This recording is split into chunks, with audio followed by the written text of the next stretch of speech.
10 jours, il reste 10 jours pour vous convaincre, c'est ce que les candidats ont désormais en tête. 10 jours, parce que le jour même de l'élection et la veille, il n'est plus possible d'organiser des débats politiques à la radio ou à la télévision. La campagne médiatique s'arrêtera donc vendredi prochain.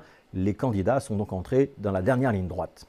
Aux réunions publiques, au démarchage en porte-à-porte, aux distributions de tracts sur les marchés, s'ajoutent donc les débats à la radio et à la télévision.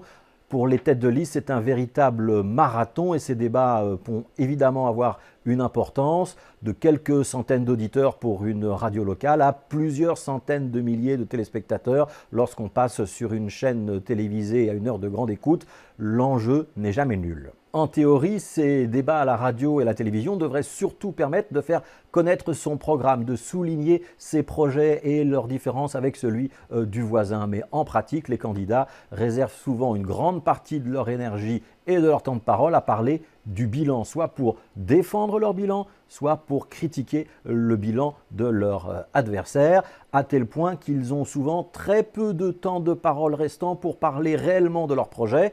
Pour certains, c'est de l'inexpérience, pour d'autres, c'est une véritable stratégie. Un constat, ce n'est pas contre le parti le plus éloigné de vous que vous allez décocher vos meilleures flèches.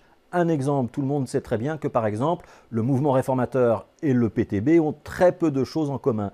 Alors ils vont s'échanger quelques amabilités bien sûr, mais l'essentiel de leur temps de parole et leurs meilleurs arguments ne seront pas dirigés l'un contre l'autre. Le mouvement réformateur va avoir beaucoup plus intérêt à se distancier d'écolos ou de défis avec qui il partage un certain nombre d'électeurs. Même chose pour le PTB qui va plutôt réserver ses meilleures flèches au Parti socialiste dont il espère détourner une partie de l'électorat.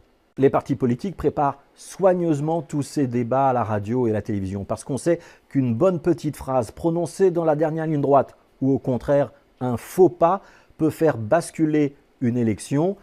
À ce stade de la campagne, un électeur sur 3 n'a toujours pas fait son choix. Ce sont ces indécis-là qu'on essaye de convaincre lors d'un débat à la radio ou à la télévision.